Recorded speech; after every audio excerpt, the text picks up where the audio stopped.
Oke, sekarang kita akan mulai kuliah aljabar linier pertemuan yang ketiga. Kemarin kita sudah menyelesaikan itu ya, subbab 1.2 terkait ruang vektor. Terus saya juga minta kepada kalian juga untuk mengerjakan teorema 1.2. Gitu ya, teorema 1.2. Terus kemudian dan juga beberapa akibat-akibatnya gitu ya. Oke. Nah, sebelum kita lanjut ke 1.3, ada yang saya mau kasih tahu dulu. Gitu ya, saya coba membantu kalian untuk mengerjakan teorema 1.2 yang B. Gitu ya. Kita akan coba bahas sama-sama ya. Teorema 1.2 bagian B. Jadi ya, kita akan tunjukkan kalau apa? Negatif A dikali X itu sama dengan negatif dari AX sama dengan A dikali negatif X. Gitu ya.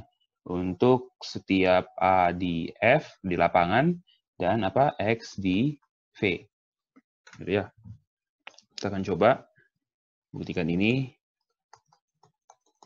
Bukti gitu ya.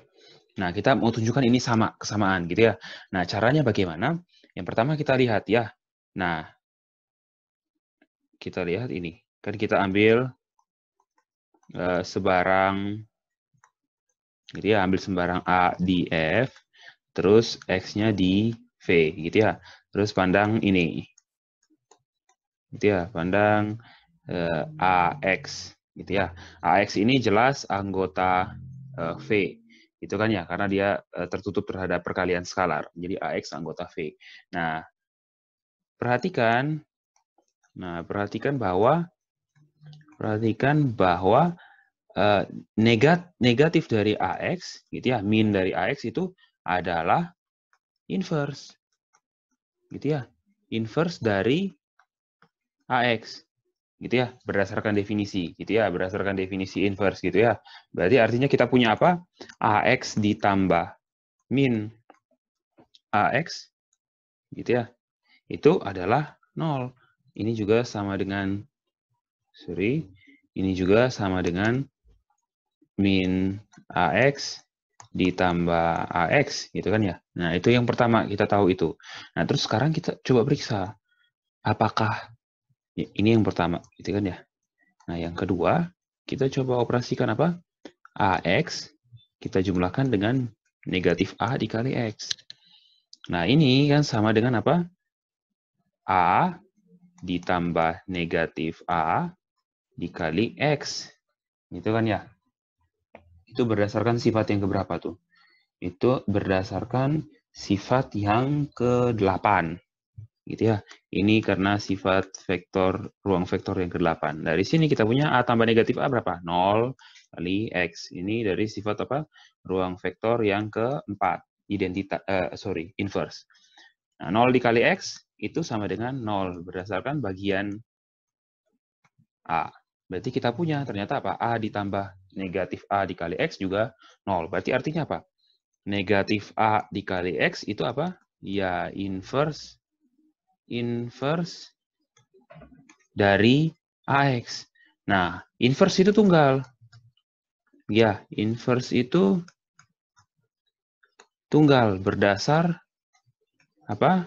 Berdasar akibat 2. Gitu ya, akibat 2 pada halaman koroleri gitu ya, berdasarkan koroleri gitu ya. Koroleri 2. Nah, tadi kita sudah punya inverse-nya apa? Minus AX di sini, negatif dari A kali X, di sini juga negatif A dikali X juga inverse. Berarti kita punya apa? Berarti kesimpulan yang pertama, kita punya negatif dari AX, min dari AX sama dengan negatif A dikali X. Nah, itu dari 1 dan 2. Terus kemudian kita coba lagi dengan yang 3. Gitu ya. Kita coba apa? AX ditambah A dikali negatif X. Nah, ini kan sama dengan apa? A dikali X ditambah negatif X. Gitu kan ya? A dikali X tambah negatif X. Ini berdasarkan sifat yang mana? Ruang vektor yang ke-7 kalau tidak salah. Ya, berdasarkan sifat ruang vektor yang ke-7. Dari sini kita punya, oke, sorry, maaf. Yang ini bukan berdasarkan sifat 4 ya, sorry. ini itu lapangan, gitu ya. F itu lapangan, gitu ya. Bukan F-nya lapangan, bukan berdasarkan sifat lapangan, tapi itu ini apa namanya? Ini apa? Berdasarkan sifat inverse, gitu ya. Sifat inverse juga terhadap operasi tambah di lapangan. Di lapangan F. Aduh, main asal aja. Ini 0F gitu ya. Ini 0V. Nah, perhatikan baik-baik ya. Nah, ini berdasarkan sifat inverse, bukan sifat keempat, sorry. Mohon maaf ya. Sifat keempat baru dipakai yang di sini. Gitu ya. Ini A, X ditambah negatif X, jadinya apa? 0. V. Gitu ya. Nah, dari sini, ini baru kita pakai sifat apa? Sifat yang keempat. Baru di sini A dikali 0V, kita sama dengan apa? Sama dengan 0. Ini kita bisa pakai apa? Bagian C. Bagian yang ke C. Bisa seperti ini juga boleh.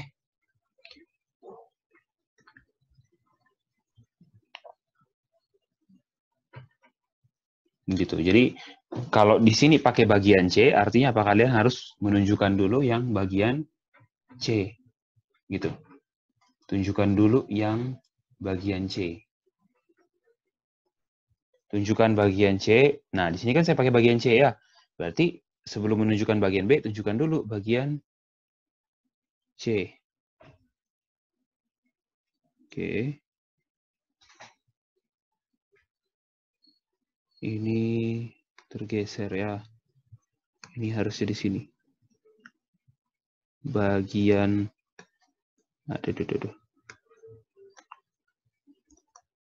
bagian A. Ini bagian C. Nah, kalau gitu kita butuh tunjukkan B, kita butuh C. C-nya bagaimana? C-nya sama seperti A gitu ya. Akan ditunjukkan A dikali 0 sama dengan A dikali 0V sama dengan 0V. Untuk setiap anggota lapangan A. Jadi sama, kita jumlahkan apa? A 0V ditambah A 0V. Perhatikan yang bagian C, kita punya di sini, lihat ya, A0V sama dengan 0V gitu kan, berarti kita jumlahkan A0V ditambah A0V, ini kan sama saja dengan apa? A dikali apa? 0V ditambah 0V, gitu kan ya? Nah, ini berdasarkan sifat yang ketujuh. Sifat ruang vektor yang ketujuh. Ya, sifat ruang vektor yang ketujuh. Dari sini kita punya 0 tambah 0, ya jelas 0 gitu ya. Berarti kita punya A0V ditambah A0V sama dengan A0V. Gitu ya. Tapi kita tahu A0V itu kan sama dengan apa? A dikali 0V ditambah 0V. Gitu ya. Ini dari sifat yang ketiga. Gitu ya. Sifat yang ketiga, identitas. Berarti kita punya di sini apa? Dari sini kita punya A dikali 0V ditambah A dikali 0V sama dengan A0V ditambah 0. Ini kalau kita anggap X, ini kita anggap X juga. Ini sama dengan X ditambah Y, gitu kan ya. Berarti kita punya X tambah X sama dengan X ditambah Y. Berarti kita punya apa? Pakai teorema 1.1. Berarti kita punya apa? Ya, ini dicoret. Berarti tinggal kita punya X sama dengan Y. Berarti di sini kita punya A dikali 0V sama dengan 0V. Ini berdasarkan apa? Teorema THM, saya singkat 1.1. Gitu. Nah, kalau di buku, untuk mendapat yang bagian ini, caranya cukup berbeda gitu ya. Kalau teman-teman lihat di buku, gitu ya. Caranya bagaimana? Yang pertama, tinggal kita tunjukkan gini ya. Tadi kita sudah punya apa? Dari bintang 1 dan bintang 2, tadi bintang pertama kita punya apa? Kita dapat min dari AX itu inverse. Inverse AX. Terus yang kedua, gitu kan ya, min A dikali X itu inverse dari AX. Berarti kita punya apa? Negatif dari AX, min dari AX sama dengan min A, gitu ya, dikali X. Gitu kan ya? Nah, perhatikan di sini, gitu ya. Dari di sini Nah, kalau teman-teman lihat, berarti dari sini apa yang terjadi? Ini kan berlaku untuk setiap A gitu ya. Nah, kalau kita pilih A-nya sama dengan 1, diperoleh apa? Berarti diperoleh kita punya apa? Negatif dari A-nya 1 dikali X, itu sama dengan apa? Negatif 1 dikali X. 1 dikali X, ini sama dengan ini. Gitu ya. Negatif 1 dikali X. Gitu ya. Berarti min dari X, gitu ya. Berarti ini tinggal kita punya apa? Minus X gitu ya. Ini berdasarkan sifat yang kelima. Ya, sifat ruang vektor yang kelima gitu ya. 1 dikali X sama dengan X ya. Berarti dari sini kita punya apa? Negatif X sama dengan negatif 1 dikali X. Gitu ya. Kita sudah punya sifat ini. Berarti kita gunakan ini untuk memperoleh apa? Untuk lihat sifat yang ini. A dikali min X. Nah, kita sudah punya ini. Gitu ya. Berarti kita gunakan di sini. A dikali min X itu sama dengan apa? Berarti sama dengan A berdasarkan ini dikali apa? Min 1, terus dikali X. Gitu ya. Berdasarkan ini. Ini apa nih? Misalkan namanya bintang bertopi. Berarti ini berdasarkan bintang bertopi. Nah, tinggal digabungkan. Ini kan pakai sifat ruang vektor yang ke-6. Kita punya ini sama saja dengan apa? A dikali min 1 dikali X. A dikali min 1 ya min A. Gitu ya. Dikali X. Ini dari mana? Ya ini sifat apa? Perkalian di lapangan. Jangan lupa di lapangan ada, gitu ya. Nah, seperti itu. Ya, caranya ada beberapa, tinggal teman-teman pilih. Nah, dari sini teman-teman tolong kerjakan, udah selesai toh? Kerjakan soal nomor 1, soal latihan, Bu ya. Soal latihan halaman 12 sampai berapa nih? Banyak. 12 sampai 16. Halaman 12 sampai 16 tidak semua gitu ya. Nomor 1 dan 13. Nah, coba tolong kerjakan ya untuk subbab ini, untuk subbab 1.2. Begitu ya. Coba tolong dikerjakan.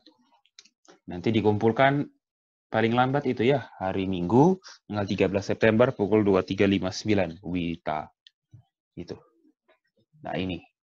Terus, sekarang kita masuk kepada bagian selanjutnya, yaitu subruang. Gitu ya. Ini sudah, kita geser. Kita masuk kepada subbab 1.3, yaitu terkait apa? Subruang vektor. Gitu.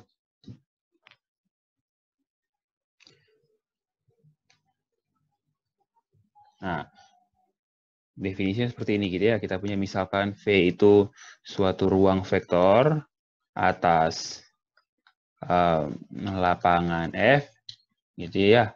Nah, W itu adalah subhimpunan V. Nah, W ini dikatakan sebagai subruang dari V gitu ya. Jika W gitu ya dengan operasi tambah dan kali skalar pada V juga apa? Membentuk ruang vektor atas apa? Atas lapangan F. Gitu ya. Jadi subruang itu ya subhimpunannya si ruang vektor yang juga ruang vektor dengan operasi yang sama dengan himpunan awalnya, yaitu V. Gitu ya. Di sini kita punya V itu ruang vektor, kalau W itu dikatakan subruang dari V, jika W itu subhimpunan V, dan juga apa W dengan operasi tambah dan kali skalar pada V juga membentuk ruang vektor atas lapangan yang sama. Gitu ya. Jadi subruang itu adalah ruang vektor. Jadi W dikatakan subruang dari V jika W itu ruang vektor dengan operasi yang sama atas lapangan yang sama, dan W itu adalah subhimpunan dari V. Nah, contoh yang paling sederhana apa? Contoh subruang vektor. Nah, himpunan yang isinya 0, V, itu adalah apa? Subruang dari ruang vektor V. Gitu ya, kalau V-nya ruang vektor. Terus apa lagi? Dirinya sendiri. V itu sendiri adalah apa? Adalah subruang dari dirinya sendiri. Karena apa?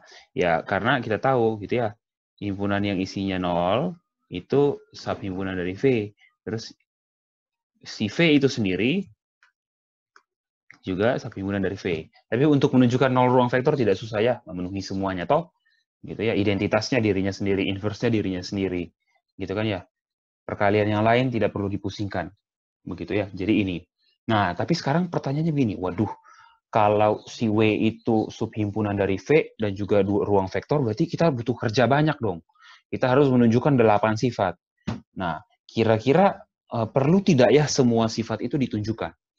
Nah, ternyata ada kabar menarik terkait ini, gitu ya. Karena si W itu adalah subhimpunan dari V, artinya apa? Berarti ada beberapa sifat yang diwariskan, gitu ya. Gitu. Nah, beruntung, saya perlu tulis ini. Beruntung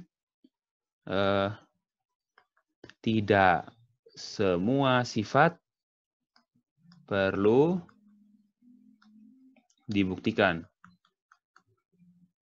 Karena apa? W itu subhimpunan dari V. Jadi ada yang diwariskan, gitulah. Sama seperti ayah dengan anak, itu kan ada yang diwariskan dari orang tua, misalkan harta kekayaan, apa segala macam, gitu-gitu. Jadi tidak perlu disediakan lagi. Nah, ini juga sama.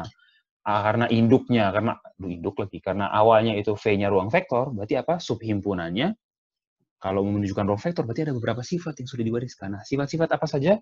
Yang pertama, ternyata apa? Sifat yang satu, itu sudah diwariskan. Terus sifat asosiatif, juga diwariskan.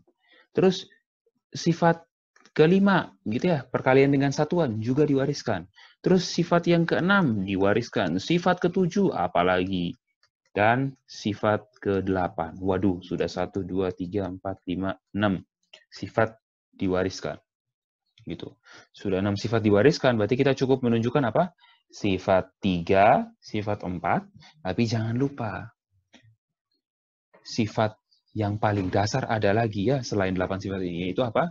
Sifat ini, tertutup terhadap apa? Operasi tambah dan kali skalar, gitu ya. Dan perkalian skalar. Itu jangan sampai lupa. Gitu ya. Karena mungkin V-nya itu tertutup terhadap penjumlahan dan perkalian skalar, tapi W-nya belum tentu. Gitu ya. Karena apa? Kita ambil sembarang dua unsur di W, kalau kita jumlahkan belum tentu ada di W kan. Bisa saja ada di luar W. Seperti itu ya. Jadi ini perlu untuk dibuktikan. Oke. Jadi dari sini berarti untuk menunjukkan suatu subhimpunan itu adalah subruang, gitu ya. Kita cukup menunjukkan beberapa hal. Di sini diberikan ya pada teorema 1.3. Teorema 1.3 apa bunyinya? Misalkan kita punya V itu ruang vektor, gitu kan, atas F, dan W ini subhimpunan dari V. Nah, dibilang W itu dikatakan subruang V jika dan hanya jika memenuhi memenuhi sifat-sifat berikut. Gitu ya. Atau kondisi berikut.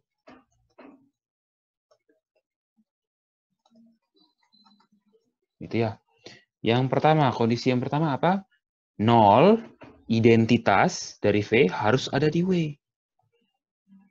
Ingat gitu ya. Terus yang kedua apa? Sifat tertutup ternyata. Gitu ya. Untuk setiap X dan Y, untuk setiap dua unsur di W, penjumlahannya juga harus ada di W. Dan yang ketiga, ternyata apa? Yang ketiga, dibilang apa? Untuk setiap C anggota lapangan, gitu ya, dan X anggota W, apa? C dikali X harus anggota W. Nah, pertanyaannya, loh, inverse-nya kemana? Kan tadi ada inverse-nya. Nah, jangan sampai lupa, gitu ya, inverse-nya itu hadir pada sifat yang ketiga. Kok bisa? Gitu ya. Ketika kita pilih apa? Ketika C-nya sama dengan -1. Gitu ya. Kita tahu apa? -1 dikali X, tadi pada teorema 1.2 sudah dibuktikan ya, -1 kali X sama dengan apa? Sorry. -1 kali X sama dengan apa? Min X. Min X itu apa? Inverse dari X. Jangan lupa, itu nama lainnya. Gitu ya. Jadi dari sini kita tidak perlu menunjukkan kalau apa? Kalau inverse-nya itu ada. Sudah langsung pada sifat apa? Tertutup pada perkalian skalar. Begitu. Jadi cukup menunjukkan tiga ini. Nah, sekarang kita akan bahas pembuktiannya bagaimana. Gitu ya, kita akan bahas pembuktiannya bagaimana. Bukti. Nah, ini karena pernyataannya jika dan hanya jika, berarti kita perlu menunjukkan dua hal. Yang pertama dari kiri ke kanan, yaitu apa? Jika W itu subruang V, maka W memenuhi ketiga sifat. Gitu ya, ketiga sifat atau kondisi. Di bawah. Ketiga kondisi gitu ya. Terus ini saya tulis singkat saja ya. Terus yang ini, jika kita punya apa? Jika W itu subhimpunan Oke. Jika W itu subhimpunan V dan memenuhi ketiga sifat, maka apa dikatakan? W itu subruang dari V.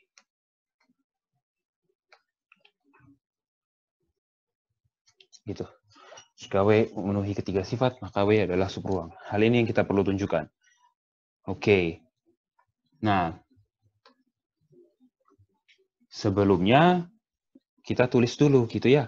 Untuk menunjukkan subruang kita butuh apa? Ternyata ini adalah versi sederhananya. Ternyata untuk menunjukkan subruang, tadi sifat 1, 2, sifat 5, 6, 7, 8 tidak perlu. Berarti yang kita perlu tunjukkan apa? Untuk membuktikan W itu subruang V, tinggal ada berapa? 4 sifat toh? Gitu. Yang pertama apa? Yang pertama, penjumlahannya ada di W, tertutup terhadap penjumlahan gitu ya, untuk setiap dua unsur di W. Terus yang kedua, perkalian skalar juga ada di W gitu ya, untuk setiap skalar di F dan unsur di W. Yang ketiga itu identitasnya si V ada di W. Dan yang keempat apa? Yang keempat itu yang keempat, untuk setiap unsur di W, gitu ya, negatif X-nya, inverse-nya juga ada di W. Nah, tapi dari teorema 1.3 dibuat versi sederhananya, cukup 3 saja. Karena nanti gimana? Yang 4 ini ternyata, wow, 4 ini termuat di dalam 2. Begitu. Oke, nah sekarang, untuk pernyataan, sorry, ini panahnya salah. Terbalik. Nah, gitu. Untuk pernyataan yang pertama, jika W subruang V, maka W memenuhi ketiga sifat. Ya sudah jelas, kalau subruang maka ruang vektor ya. Ruang vektor berarti memenuhi 8 sifat ruang vektor plus tertutup terhadap penjumlahan dan kali skalar. Berarti ini beres. Sifat pertama beres, 2 beres, 3 beres. Oke, yang ini sudah beres, tidak perlu kita buktikan. Oke, beruntung. Sekarang yang kedua tinggal kita tunjukkan. Kita akan tunjukkan apa? Memenuhi, berarti dia subruang. Subruang berarti apa? Memenuhi semua ini. Gitu ya. Memenuhi keempat sifat ini. Oke, kita akan tunjukkan. Gitu. Oke. Yang pertama kita punya apa? W itu subhimpunan V, terus ini kita punya premis atau hipotesis awal gitu ya. Memenuhi sifat atau kondisi berikut gitu ya. Kondisinya apa saja? Kondisinya yang pertama penjumlahannya ada di W untuk setiap 2 unsur di W. Terus yang kedua setelah penjumlahan, sebelum penjumlahan ada lagi ya. Ini tidak berurutan ya. 0V ada di W. Gitu. Oke, 0V ada di W. Yang ketiga itu perkalian skalar juga ada di W. Gitu ya, untuk setiap skalar di F dan untuk setiap unsur di V. Oh, sabar. Ternyata ada yang berbeda di sini. Mohon maaf ya. Untuk menunjukkan ruang vektor itu kan yang pertama tertutup terhadap apa? Tertutup terhadap tambah. Gitu kan ya. Yang kedua, terus juga tertutup terhadap apa? Kali skalar. Nah, yang ketiga, ternyata bukan 0V di W, sorry. W punya vektor 0. Hanya dibilang W punya vektor 0 saja, sorry. Dan yang keempat, bagaimana? Yang keempat, W punya vektor 0, dan yang keempat apa? Yang keempat itu kita punya sifat inverse ya, untuk setiap unsur di W, namakan X gitu kan ya, terdapat negatif X di W juga. Sehingga apa? X ditambah min X sama dengan 0. 0-nya ini punya vektor 0, 0 saja ya. Nah, gitu. Kita punya itu.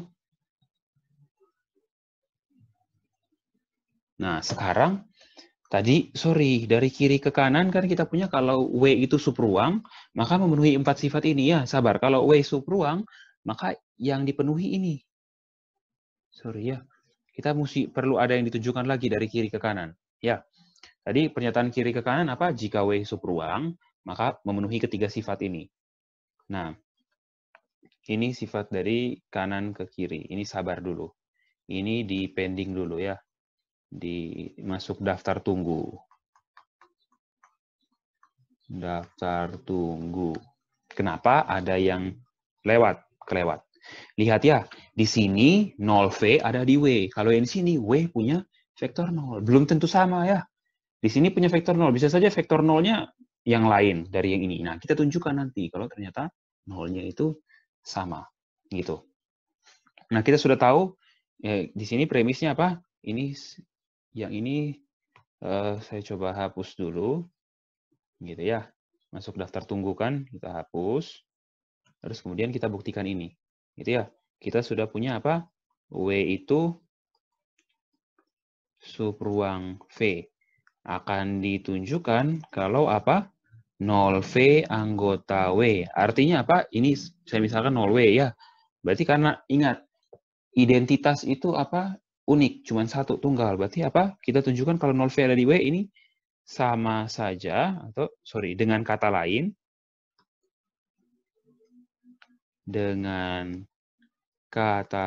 apa? 0-nya V sama dengan 0-nya si W. Atau 0-nya sama. Karena kalau W itu subruang, berdasarkan ini dia punya vektor 0. Misalkan kita namakan 0W lah. Kan tidak disebut ya. Punya vektor 0 yang sama dengan V. Begitu. Nah, seperti itu. Nah, kalau itu kita akan tunjukkan. Caranya bagaimana? Ya sudah, kita tunjukkan kalau apa? Yang pertama, kita akan menunjukkan kalau kedua nol ini sama. Yang pertama, ambil bukti gitu ya. Oke. Akan ditunjukkan ini, bukti. Sorry. Bukti. Yang pertama, ambil sebarang unsur di W. Kalau unsur X ini ditambah 0W, jadinya apa? Sama saja dengan 0W ditambah X ya. Sama saja dengan X. Gitu. Tapi kalau si X ini ditambah 0V, gitu ya. Karena X ini juga anggota V, berarti apa? Ini juga sama saja dengan 0V ditambah X. Sama dengan X. Gitu ya.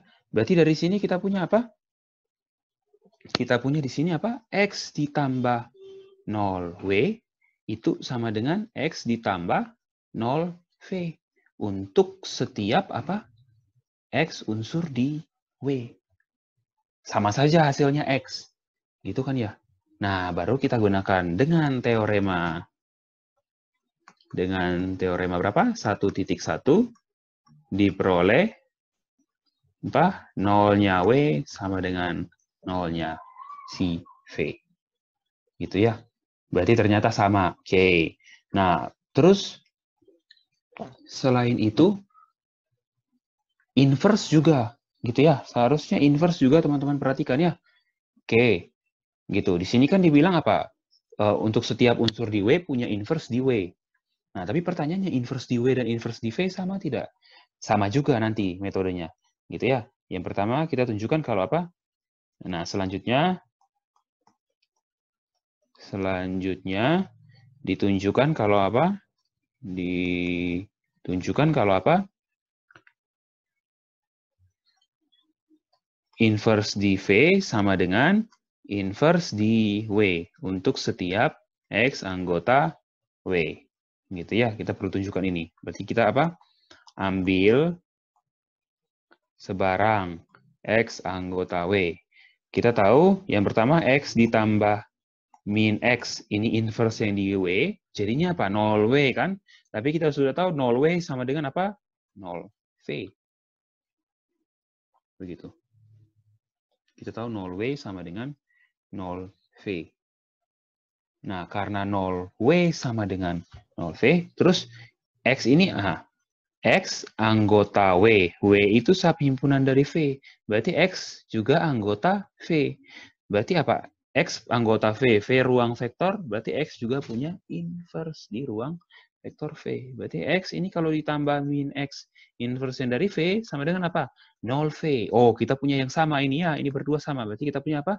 X ditambah min X dari W itu sama dengan X ditambah min X dari V. Pakai teorema 1.1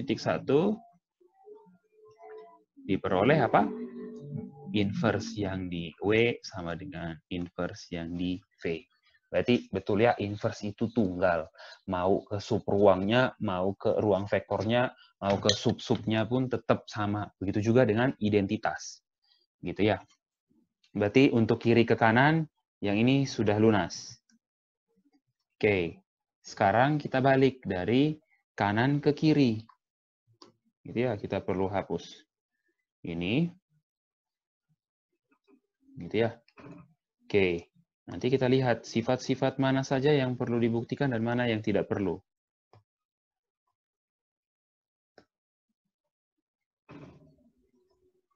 Oke.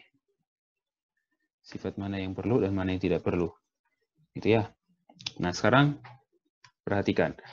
Kalau dari kanan ke kiri, kita punya W itu memenuhi berapa sifat? Memenuhi ada 3 sifat gitu kan ya? Memenuhi 3 sifat. Gitu ya. Tadi 3 sifatnya sudah memenuhi. Nah, sekarang tinggal kita tunjukkan apa? Akan ditunjukkan bahwa apa? W itu subruang. Gitu, subruang V. Nah, sifat pertama. Oke. Tunggu, kita tulis dulu ya. 3 sifatnya tadi apa? Tiga sifatnya tadi, tiga kondisinya apa? Yang pertama, penjumlahannya ada di W. Terus, sorry, ini kelewat yang nolnya. 0V ada di W. Terus yang ketiga, apa? Perkalian skalar juga ada di W. Oke. Sifat 1 kita periksa dari sini ya. Berarti kalau menunjukkan subruang harus memenuhi 4 ini. Ini beres dari yang ini. Ini beres dari yang ini. W punya vektor 0, beres. Nah, cukup kita tunjukkan yang terakhir. Yang terakhir juga pakai apa? Pakai tadi ya. Menurut teorema. Teorema 1.2 bagian yang mana tuh? 1.2 bagian yang B ya. 1.2 B. Kita punya apa? Min 1 dikali X sama dengan min X atau inverse dari X. Gitu. Terus berdasar sifat 3, berdasar yang 3 titik ini, hapus, penghapus. Berdasar 3 titik ini, yang di atas, maka apa? CX itu anggota W. Gitu ya. Anggota W untuk setiap apa? Untuk setiap skalar di F dan X di W. Berarti tinggal kita pilih kan? Pilih apa? C-nya min 1. Min 1 ini jelas anggota lapangan. Gitu ya. Ya min 1 di lapangan. Ingat ya, min 1 bukan angka. Gitu ya. Artinya apa? Berarti dari sini kita punya C dikali X sama dengan apa? Min 1 dikali X berdasarkan teorema 1, 2, B sama dengan apa? Min X. Min X ini apa? Ini adalah inverse dari X. Gitu ya. Jadi nulisnya, kita tulis rapihnya dulu ya. Rapihnya yang pertama kita punya gini. Oke. Akan ditunjukkan subruang. Sifat yang ketiga gitu ya. Ambil, tinggal yang inverse gitu. Ambil X anggota W sebarang. Gitu ya. Berdasar 3, maka apa? C dikali X anggota W untuk setiap C anggota lapangan. Gitu ya. Terus kita pilih C-nya berapa? C-nya min 1. Min 1-nya si lapangan ada di lapangan. Berarti apa? Min 1 dikali X itu anggota W. Nah, terus kita tahu kalau min 1 dikali X itu sama dengan min X. Ini menurut apa? Teorema 1.2 bagian B. Berarti apa? Min X itu adalah anggota dari W. Min X itu apa? Min X itu adalah inverse. Inverse dari X. Berarti apa? Min X ditambah X sama dengan X tambah min X sama dengan 0V. Berarti terpenuhi yang keempatnya. Oke, 1, 2, 3, 4 beres. Maka kita sudah berhasil menunjukkan. Berarti terbukti teorema 1.3 pada subbab 1.3.